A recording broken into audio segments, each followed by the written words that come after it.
Welcome to the Nonprofit Exchange podcast. Stories by leaders for leaders to help you raise the bar on your own excellence, to release the potential inside of you. Now, here's today's podcast. Welcome to the episode of the Nonprofit Exchange that's ensuring that your nonprofit gets funded. For more information that will help you be a better leader, read Nonprofit Professional Performance 360 magazine. Go to nonprofitperformance.org, nonprofitperformance.org to get subscribed for free. Read it online or get it in your mailbox. Today's interview with Ryan Donaldson was conducted by one of our wayfinders at Center Vision Leadership Foundation, Russell Dennis. We had some technical glitches. We finally got together, and so the interview begins with Ryan logging into the interview, which was broadcast live on our Tuesday series, The Nonprofit Chat, and on Facebook. So here's Russell and Ryan in the interview. Just to give you a little bit of information about Ryan before he does join us, Ryan Donaldson's the Vice President of Alliance Partnerships at R&R Resources, LLC. And this is a company that matches people that are doing sponsorship on a huge level to the tune of over $1 billion. This company has done building relationships between event producers and nonprofits, creating the types of synergies and marriages together to help pull these events off. So he's here to talk to us about taking 4 steps that will ensure that your charity gets funded. And that includes ways to leverage and build relationships, to create win-win, to create wins for all of the people that support us. Doing that in a way that's authentic, doing it in a way that's effective. And when you're effective at managing your relationships, you improve your recruiting, whether that's for board members, advisors, staff, servant leaders. You attract more people to your cause. And so we will be looking for Ryan to call in.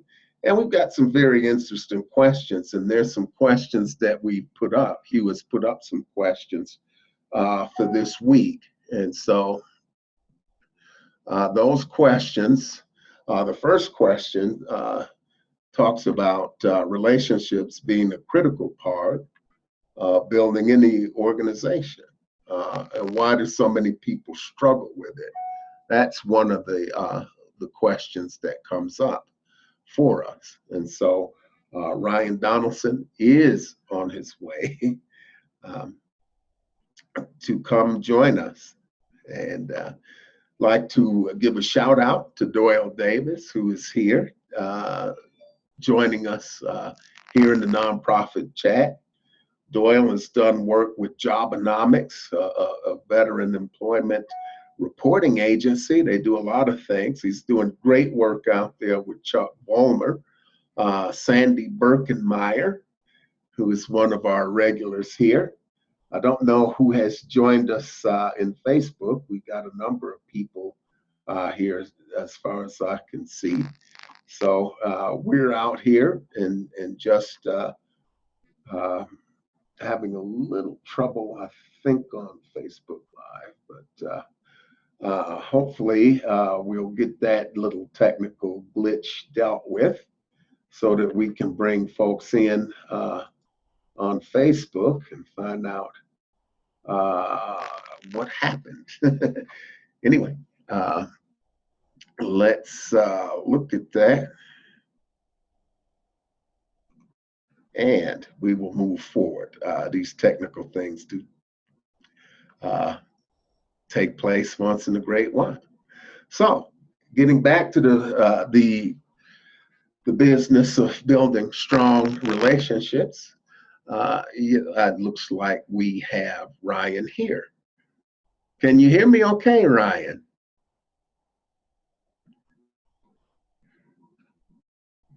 Can you hear me, Ryan?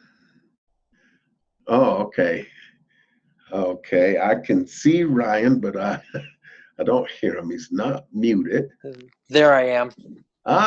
Welcome, welcome. I told them a little bit about you briefly, and I've had a few minor technical things. We got a few thunderstorms out this way, so I've had a little bit of a problem with Facebook. I'm trying to get the Facebook Live broadcast streaming again.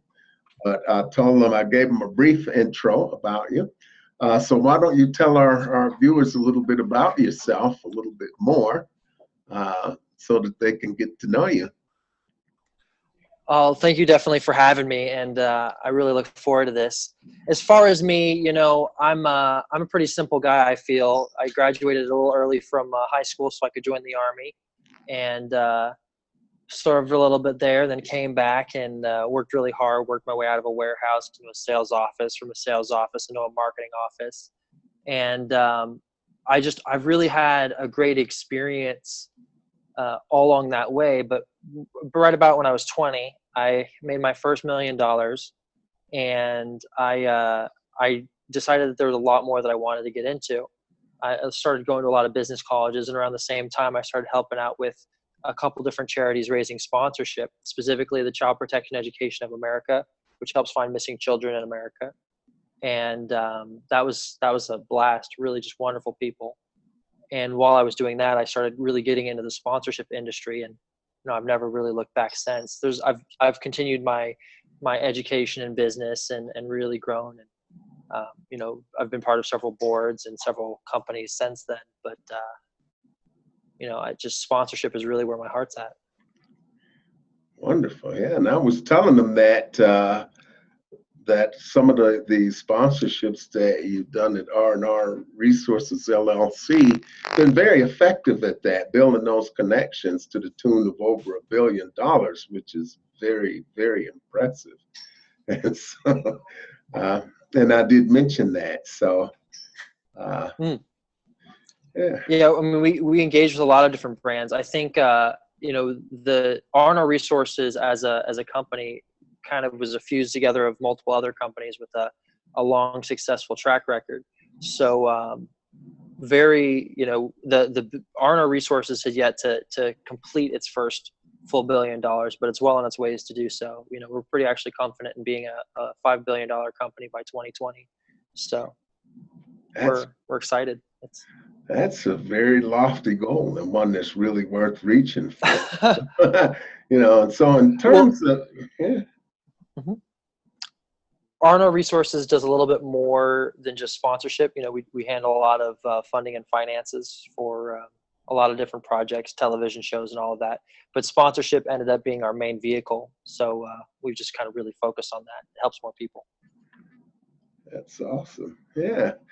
So of course, that's just one of the vehicles that nonprofits can use.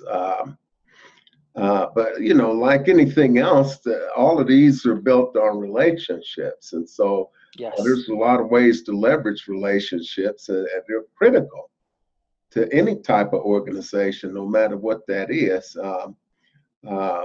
So why?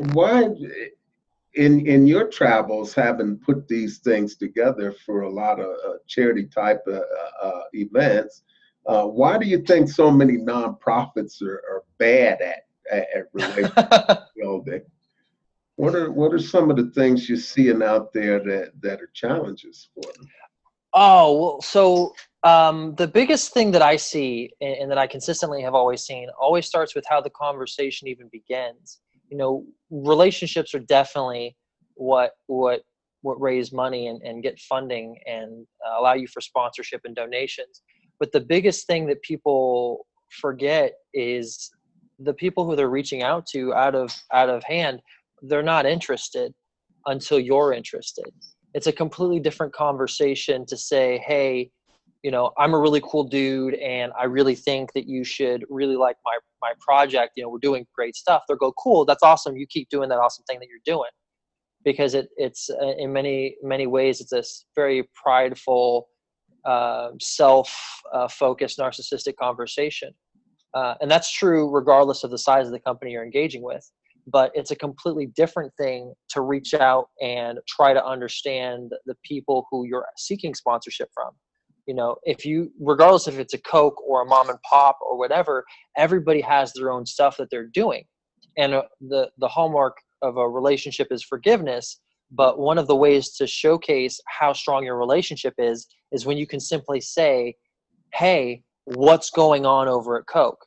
I noticed that I saw some stuff about Coke Zero that you had posted. I know you're spending advertisement over there. What are you guys doing? And how can we be a part of supporting your ideals? We know that you're philanthropic. We know that you're great people. So how can we help further that mission? And yes, we absolutely have an event or a charity or something that we feel is synergetic with your goals, but we're making assumptions on what your goals are. What are your goals? And it's a completely different conversation. If you don't know, like if you have a donor or you have a sponsor or a funder and you can't tell me that you've ever had a conversation like, hey, do you golf? Or do you have dogs? Are you a dog person? Are you a cat person? Are you beer or are you wine? If you don't know any of those key important pieces of information about them, you're not really interested in them. You're interested in their money, and they know that. They feel that. So do you think that in large part we owe that to a true lack of interest, or do you think that there are a lot of people out there who genuinely lack the knowledge to actually go out there, or maybe there's some type of barrier of fear that makes them feel like they're being nosy, or do you think some of that comes into play? Oh, sure. I mean, I think that everything that you just said, they're not really that different of a thing. You can be kind of self-focused out of respect to yourself, which is the kind of the positive way where you're focused on trying to better yourself so you can bring more to people around you. That's the healthy version. The unhealthy version is, if you are ignorant, if you are ignorant in such a way that the people around you are, let me just move over here for a second. We're trying to resolve some technical issues.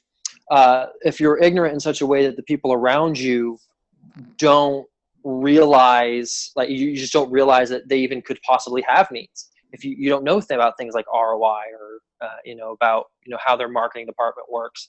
And usually you haven't even thought to ask.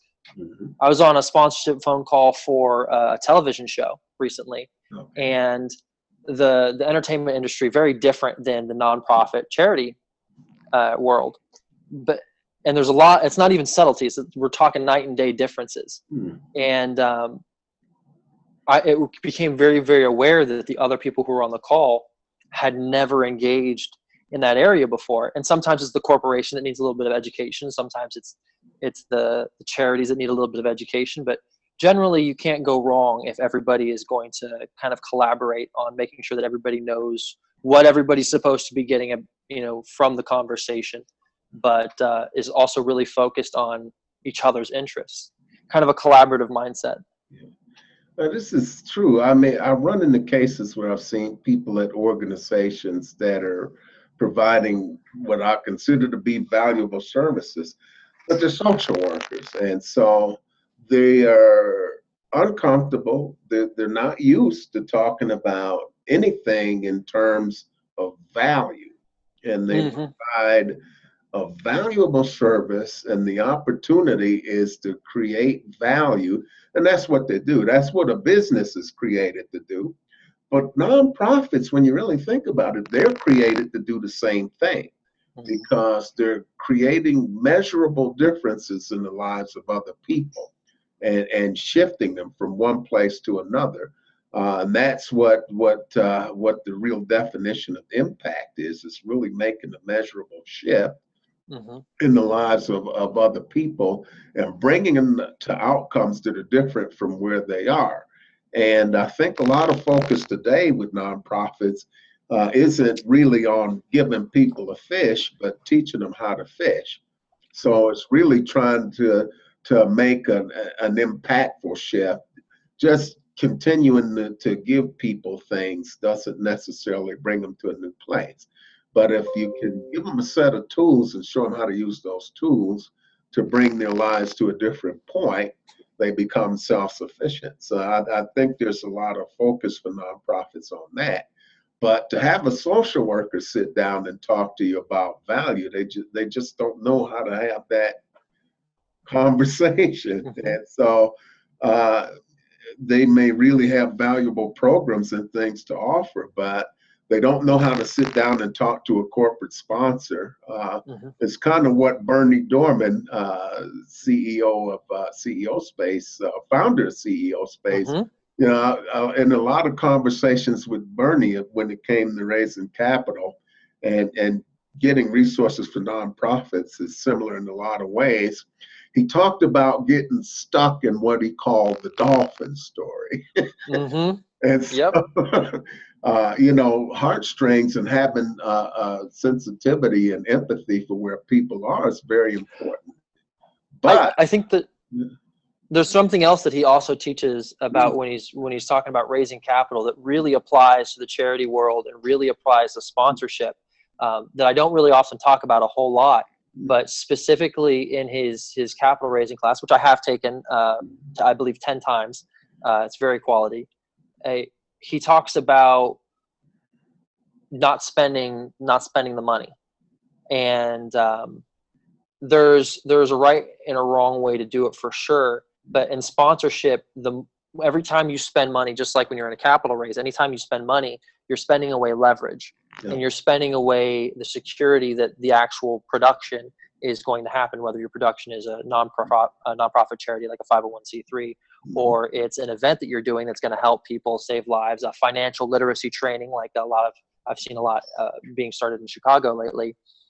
Anytime that you spend that money, you're giving away leverage. Anytime that you utilize the name of your sponsors in a way that is inefficient for, you know, branding messages and all that kind of stuff, you're also spending your leverage because you're utilizing it for no net return. So that's, you know, Bernie Dorman, very brilliant man, and definitely gives some top level training. yeah, and it's really important because you're borrowing the credibility of these corporate entities that are working with you. So it's pretty important to yeah, we just got a question. I just heard from Doyle Davis, and he's got a question. What do you mean when you say spending your money? Is the question that Doyle has.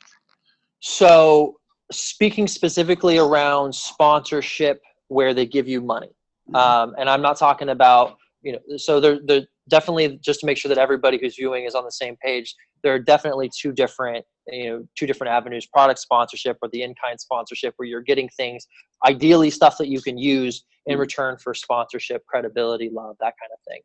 If you're doing an event, you're getting your stage sponsored, that's one thing.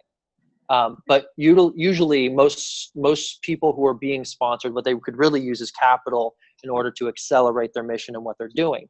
Now, most people immediately upon getting sponsorship dollars in, go and spend the sponsorship dollars for the things that they need.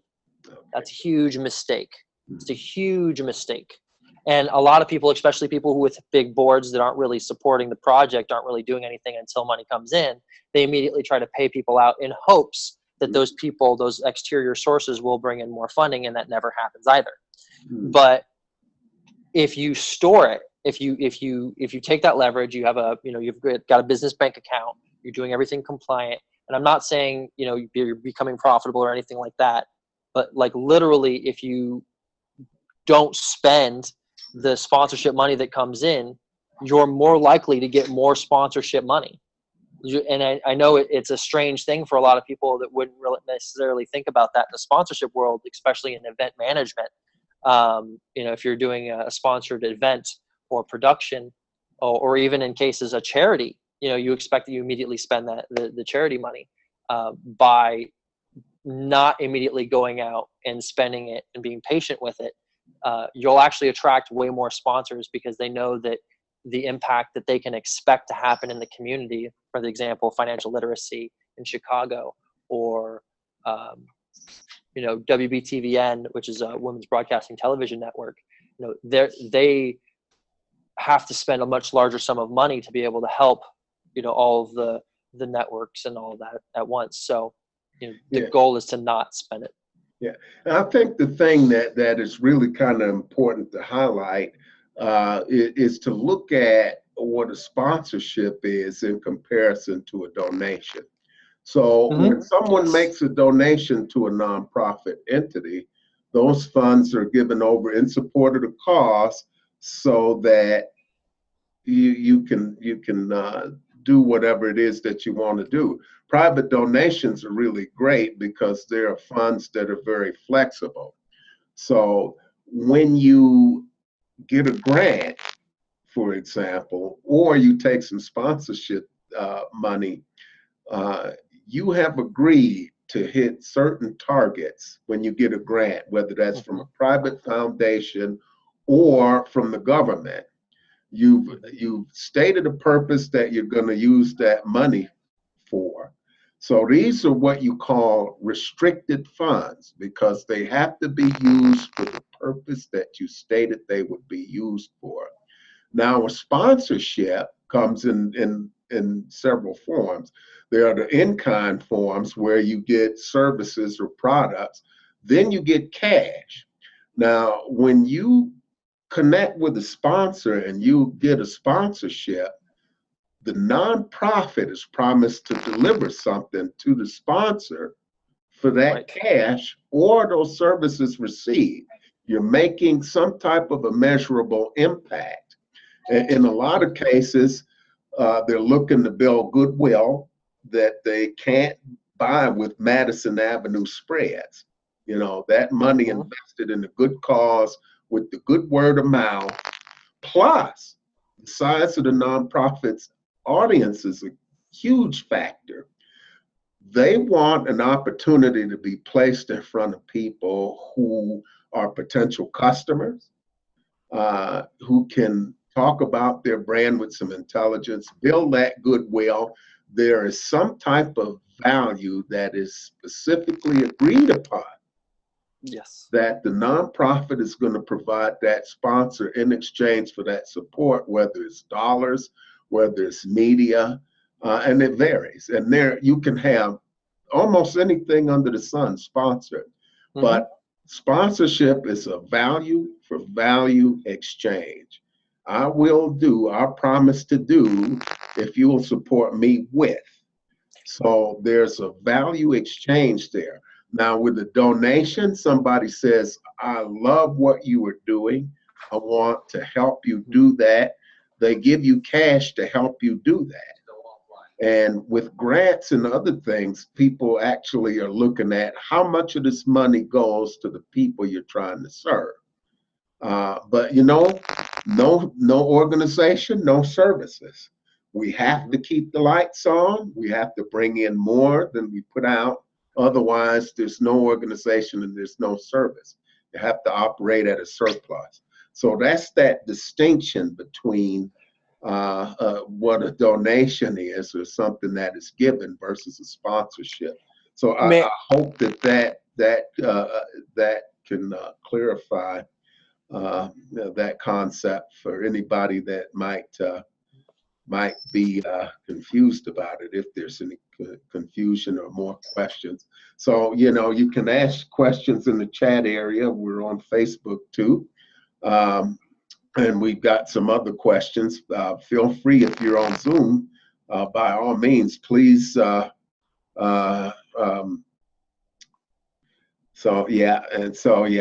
have a conversation, I guess, a little bit about that going forward.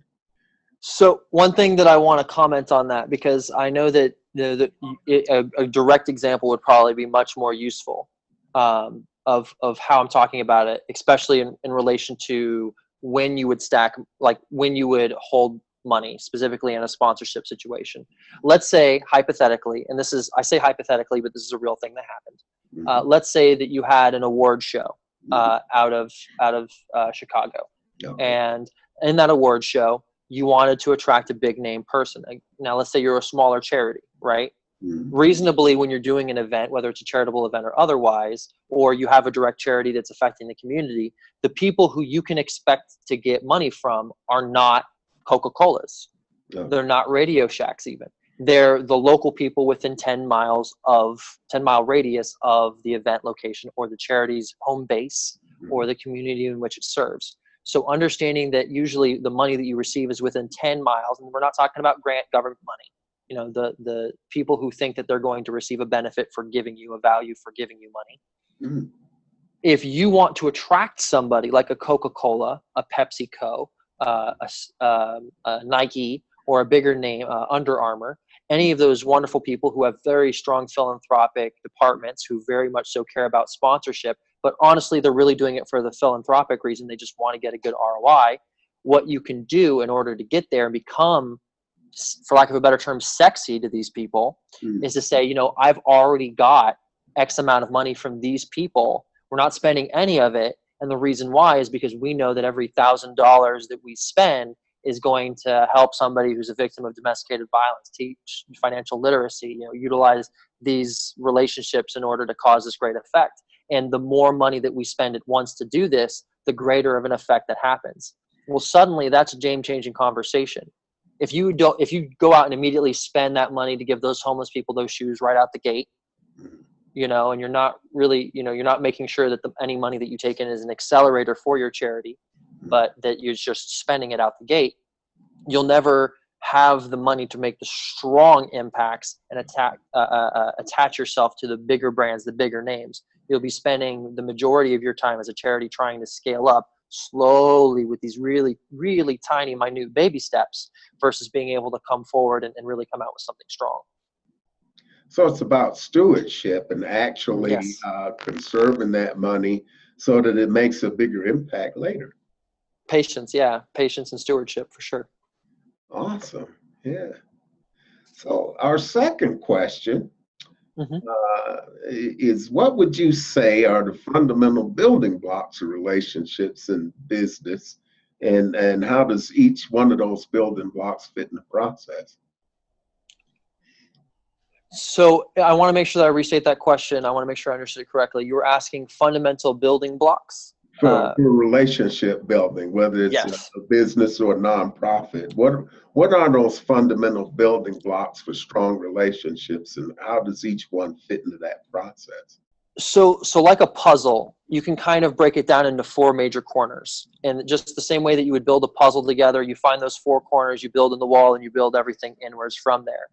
Those four corners, as far as how we utilize them in sponsorship, all start with R. And literally one of them is relationship, but it's specifically about how you're being relevant to them.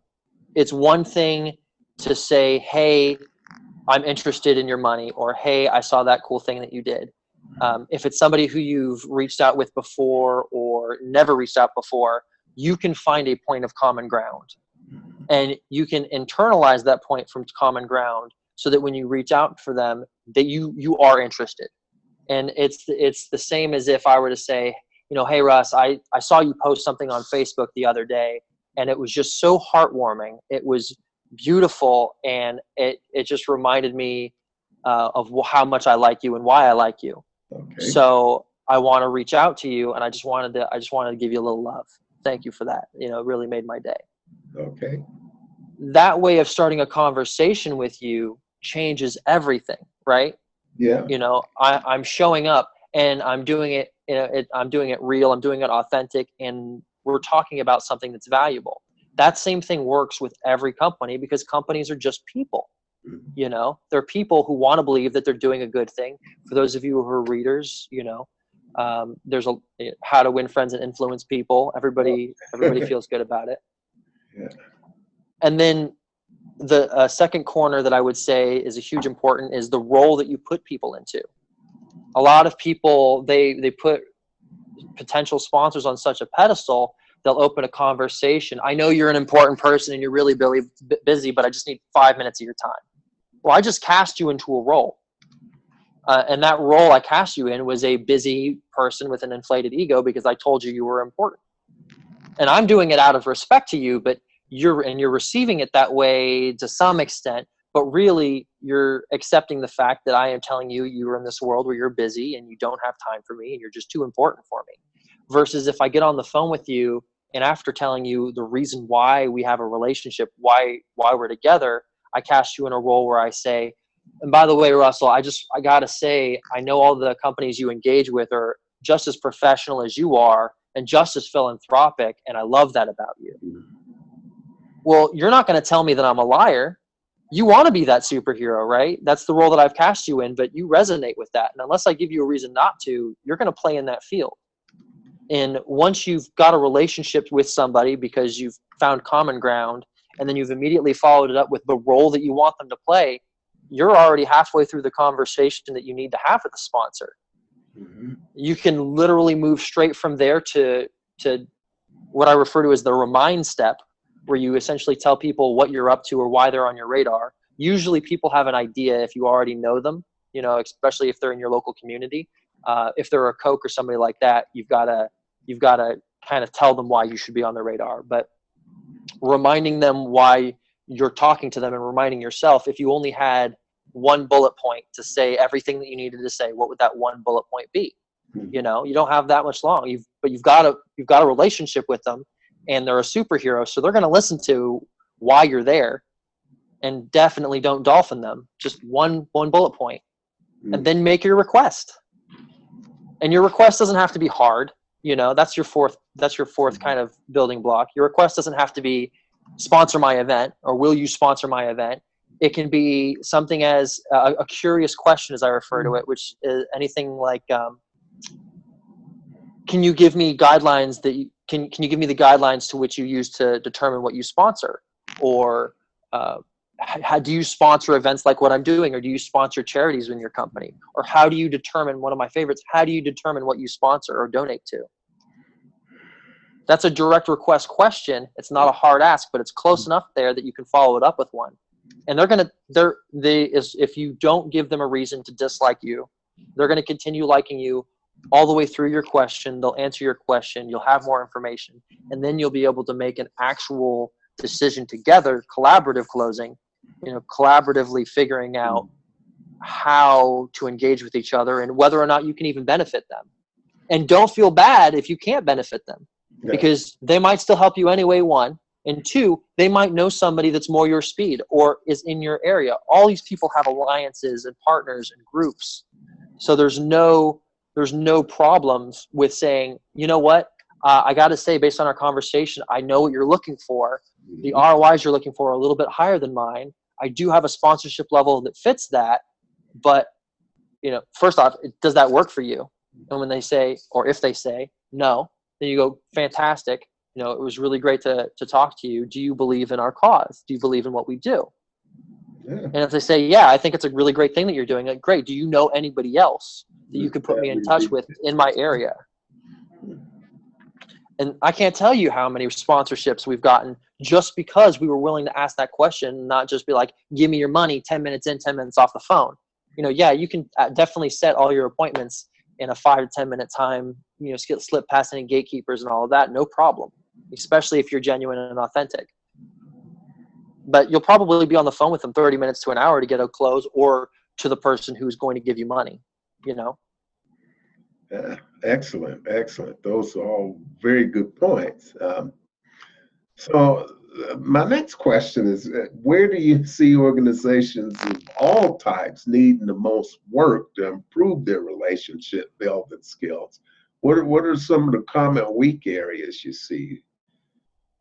For certainly, I think that people don't look at things like ROI enough. How they're actually able to help people, like help the sponsors that they're going for. But honestly, I think the biggest issue is how their team relationship is.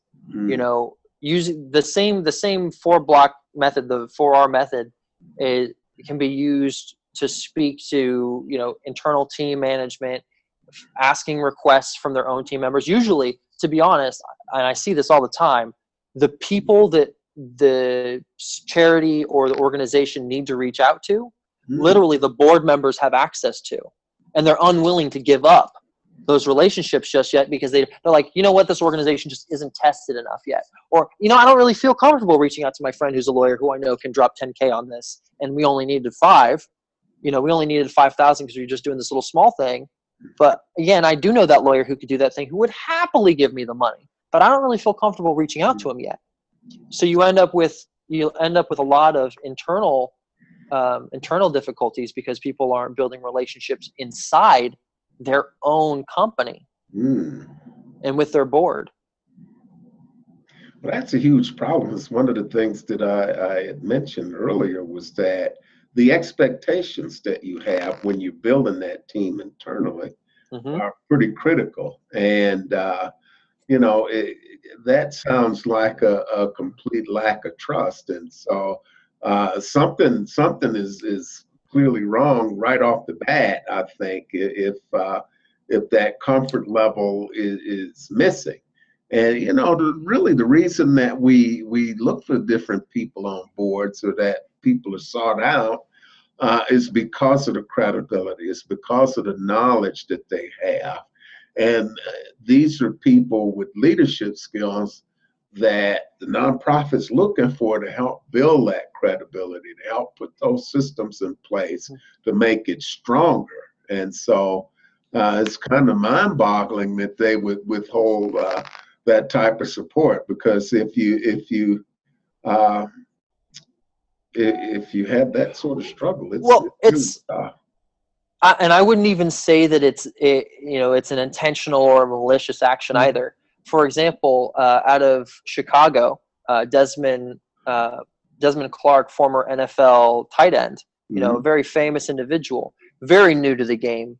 You know, he doesn't know a lot of this stuff, but he's definitely one of our favorite clients. He's an awesome guy. All of his team, beautiful people, just really heart forward, helping a lot of people out of Chicago. And one of the biggest things that he didn't realize from just a standpoint was how to pass off those leads. And so he would sit home at night and he would say, you know what, I know I need to pass this person off to Ryan. I know I need to pass this person off to his team. I need to pass this person off to his team. And he would get so in his head about it, he wouldn't actually take the action because he'd still be trying to populate and aggregate the data inside his own mind of how do I best do that?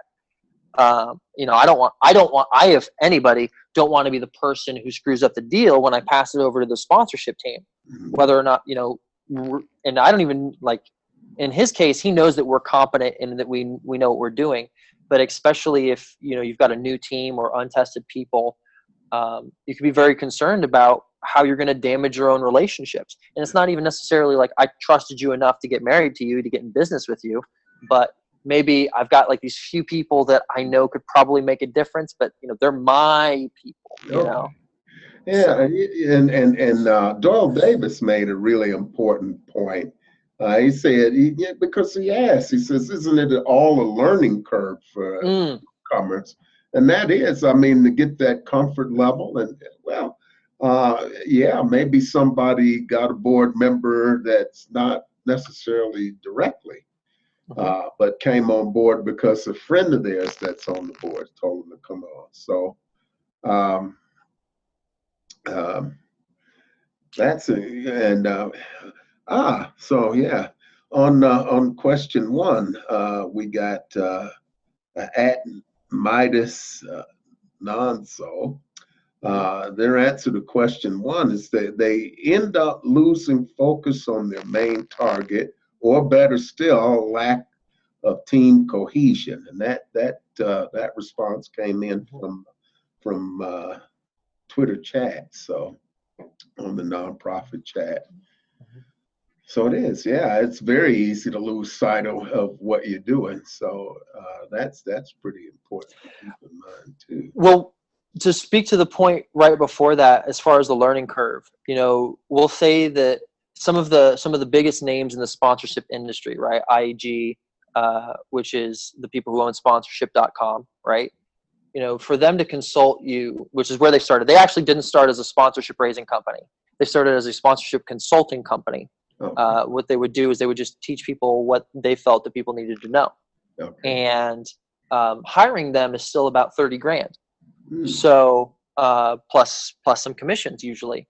So in those situations, and again, wonderful people, high quality, make no mistake, great people. But a lot of people can't afford that right out of the gate, or are unwilling to spend that at their stage, or, especially if you're going to spend money really quickly, from your donors and for what have you, you just won't ever be in a state to really just drop 30 grand out of nowhere to purchase somebody like an IEG, which I think that, that doesn't really help people in becoming very heavily educated. Okay. Yeah. Awesome. Well, our next question. What are things you see organizations who want to support nonprofits having the most difficulty finding? Because it's just as difficult, if not more difficult sometimes, giving money away. In conversations I've had with foundation people who sit on grant review panels, and these folks sometimes find themselves pulling their hair out trying to find projects that have all the ingredients. But what are some of those ingredients that you find that they look for? For sure, definitely sustainability is one of the biggest ones I run into a lot. There's so many people with a handout that are not sustainable and have no idea how to get sustainable, that are always asking, how can we find more people that know what they're doing, essentially is what it comes down to. How do we find people that we know that if we give them money, their marketing and their social media and all of that are going to be good enough that it's going to fill the ROI quota, so that because we have to spend this money. Most of them have a limited budget that they have to spend or they lose anyway, and they don't get it back next year if they don't spend it. So they're just always trying to find what's the maximum impact they can do emotionally and financially at the same time. So a strong sustainable business is definitely the first one.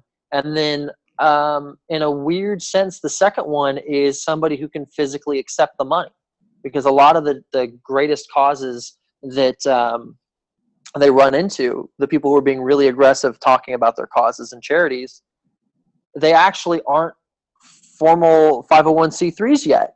And they don't have somebody who can even accept the money on their behalf while it's being funded. You've got a lot of great people with great ideas, but that haven't actually gone through any of the business steps to be able to accept the funds. So you've got people who are like, "Oh man, I would give money to that," and they like, "What's your 501c3? Give me all your information." And they're like, "Oh, well, we haven't started that yet." And they're like, okay. Yeah. And so, in response to that question, we got Novell City Chamber at Novell City on Twitter.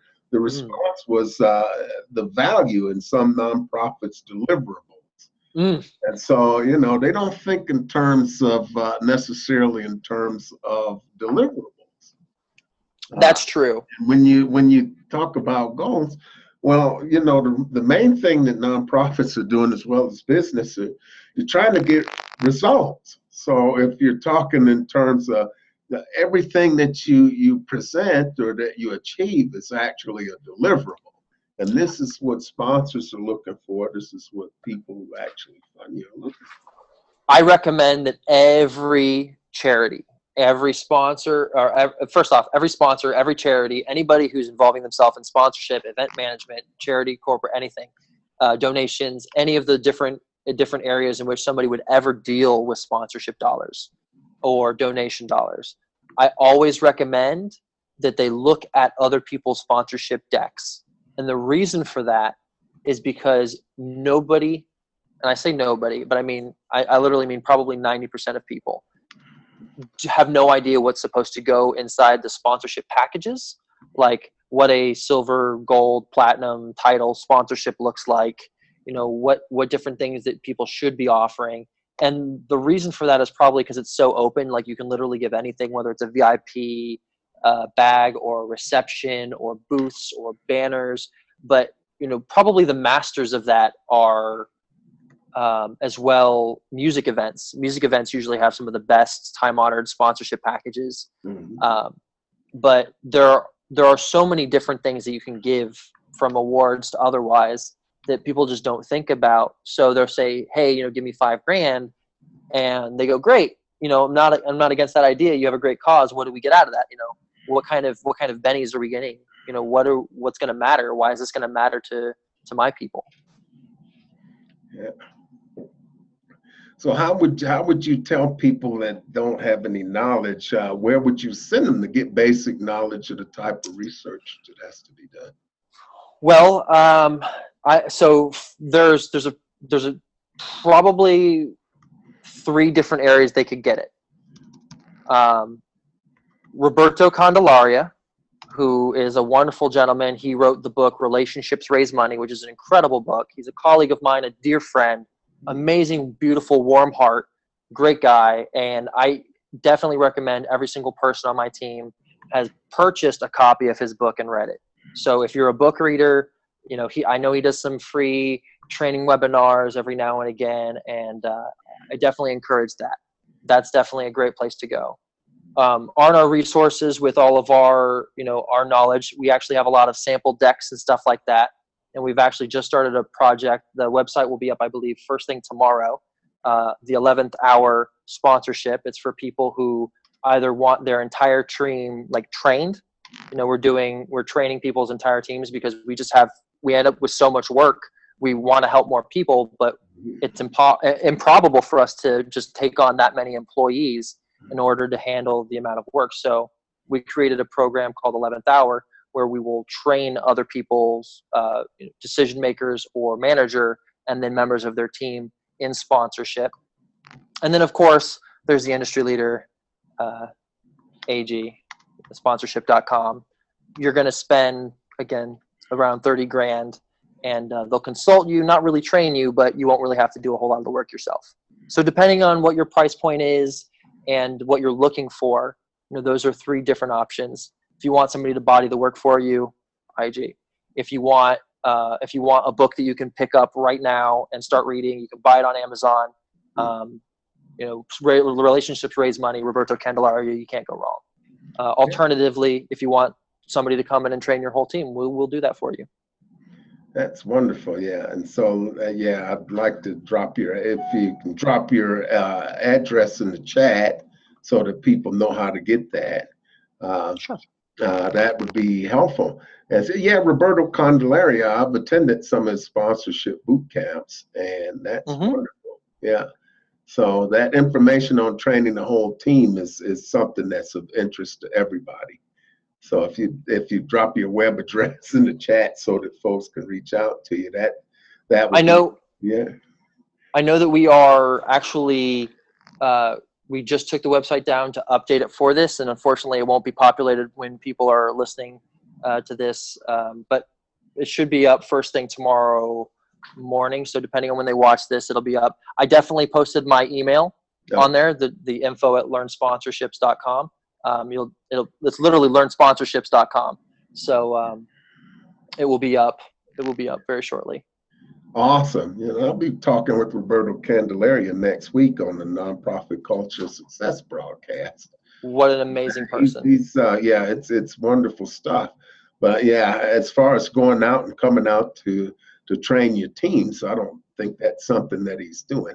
But it's really important. There's a whole science around that. And you guys have really got a great system in place. And you can actually come out and help people systematize that.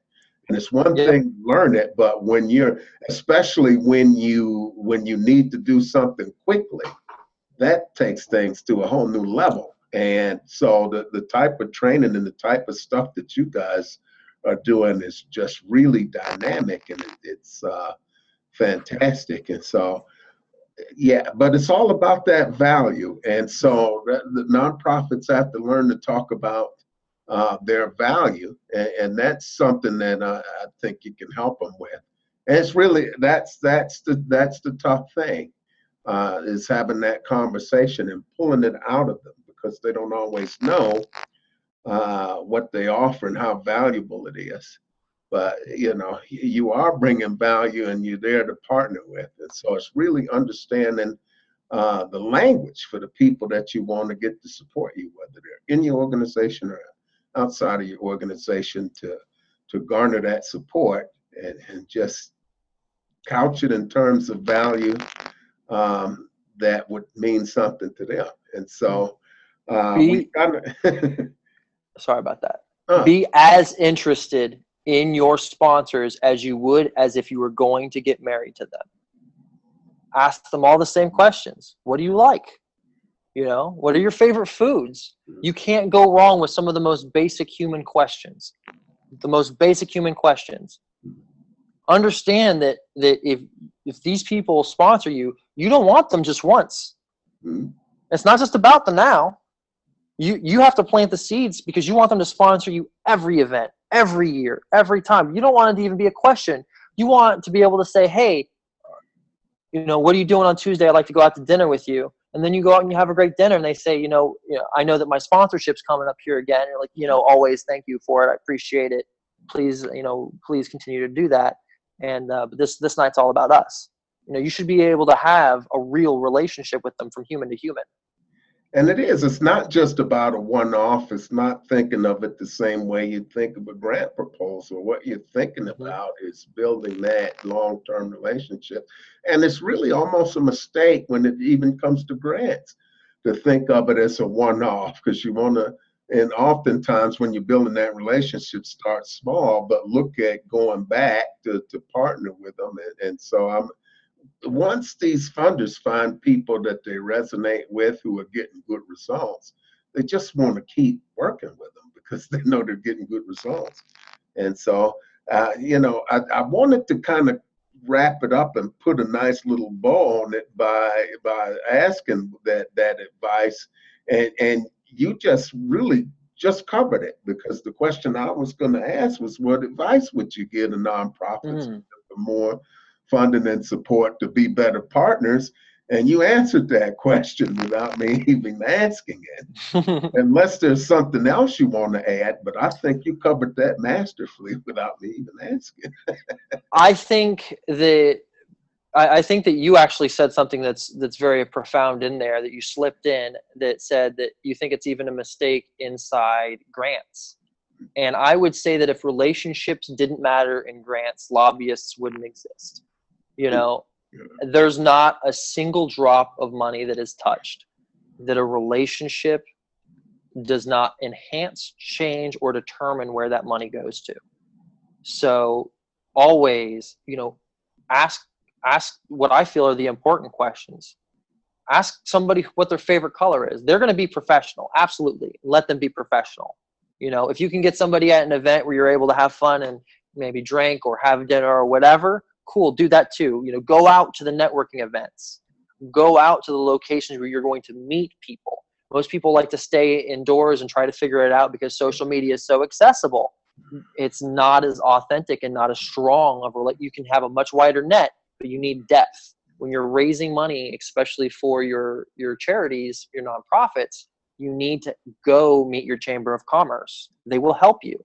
You need to go to the networking events. You need to go on meetup.com. You need to go on opportunity.com and find where these people are, where they're hanging out. You need to look for the local country clubs. Look for the people who have the money that you're looking for, and look for what they're interested in. Once you have the same interests as them, they will feel aligned to you. If everybody around you, if you're in Ocala, Florida, which is horse capital of the United States, you're going to want to be in horse clubs because that's where horses are expensive.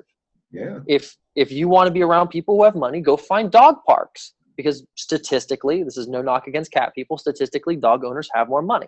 It's a statistic. It's just a mathematical thing. Look for the people who are actually going to have, financial aptitude, and find out what they're interested in. Be friends with those people. Yeah. And to piggyback on that, when you start talking about people in the local area, and here's the thing, there are so many small family foundations right here in Colorado. There are you've got small businesses all over the place, and everybody wants the elephants. Everybody wants to hound Home Depot or Walmart or Target or BBVA, Compass Bank. They're elephant hunters. But you're missing some opportunities that are right in your own backyard. These are people that are going to be a whole lot more likely to know about what you're doing, and so your chances of making a connection, and there's that common connection. They're more familiar with the population. So, starting small and getting people who might recognize what you're doing is not a bad thing. It's a great place to start and build that momentum and get those small successes. And so the last thing that I'd like to kind of ask before we close is, what advice would you give to businesses, donors, or other funders who are looking for projects to support, to help them uncover some hidden gems that might be out there? That's an excellent question. That's actually one of the reasons why we have so many clients, because of how we treat the sponsors. We actually treat the sponsors as if they're our customers. Okay. What I would say is probably the most effective route for that is to build a list. And what that list should include is the list of, it's a reverse way of doing it, but this applies to both sides. Build a list of who's spending money where. Because usually, especially in the charity world, and in this charity world specifically, if you build a list of the charities that you keep seeing, keep spending money for advertisement, and keep showing up, you will find the people who are interested in aggressively doing good. They're aggressively expanding, they're aggressively spending money. And if they are already, moving towards being successful or already appearing on your radar, they will either do one of two things very quickly. One, run out of money because they're being impractical and they're not successful. And you know that charity will fail, unfortunately. That's the reality of the moment. Or two, that they know what they're doing and they're aggressively expanding and they're the best people to throw money at. So you look for who's aggressively expanding inside the category you're looking for. Usually like banks, for example, or local credit unions are a great sponsor, by the way. Local credit unions love to sponsor things. They will look for people who are doing like financial literacy, maybe something they can help for, something related to colleges, somewhere where they can acquire new people, right? And so then a credit union is going to look for amongst the charities in that category. Sometimes they'll post it on Twitter or something like that. I literally have made that connection through just random Twitter postings. They will look and they will say, okay, of the people in Chicago in financial literacy, who's spending money? That person's spending money. They've been spending money for 6 months. They clearly have access to funds, or other people are betting on them. It's a reasonable engagement for me to bet on them. Okay. Does that make sense? Yeah. So yeah, it's all about relationships, and it works two ways. So that money, any program manager that consistently gets to the end of the year and has a lot of money left, and the kitty is probably in just as much trouble as the development director that comes up with goose eggs at the end of the year too. There's pressure on both sides, and everybody wants to make impact. Ryan Donaldson, it's been a very short hour, and we did have a few glitches on the front end. I'd like to thank Doyle Davis, Karen, Sandy Birkenmeyer, and our other panelists who weighed in, and as always, our audience of folks out on Facebook and Twitter. This broadcast will also appear in the Nonprofit Exchange, which is the podcast version of this program, and that'll be available in a few days so that you can listen in your car, listen to it again and again. I love doing this program because I learned so much from all of the people that show up and share with us, and from panelists like you, Ryan. It's been a great pleasure. So again, I just want to shout out that email address, because this training that's going to be coming up, so that you can get a hold of Ryan. Email him at info@learnsponsorship.com for this team training. 11th hour. 11th hour is something that I think a lot of people are going to need, because the general consensus or the general thought is that if you don't have at least a year to plan it, you're dead in the water for sponsorship. And R&R Resources are turning that whole theory on its ear. But it has to be done. It has to be done the right way. And you guys are the folks to call for that. So thanks again. Again, a shout out to our regular host, Hugh Ballou, who is at he's down in Melbourne at the Business Acceleration Summit, another one of Shannon Gronich's wonderful events. They're doing great things down there with mentors and authors and all sorts of folks there. So sending a shout out to them. Thanks again to all of my folks here on Facebook. And here are panelists, Sandy, Karen, Doyle Davis. Thank you all for joining us. Ryan, it's been a pleasure. Look forward to seeing you again very soon. And to all of you folks out there, this is Russell Dennis signing off at the Nonprofit Chat, brought to you live here on Facebook and on Zoom by a webinar. We'll be back again next week with another great guest to talk about how we can help support you to build a high-performance nonprofit and get out there and make measurable differences in the lives of people around you. This is Russ Dennis signing off. I look forward to seeing you all next week.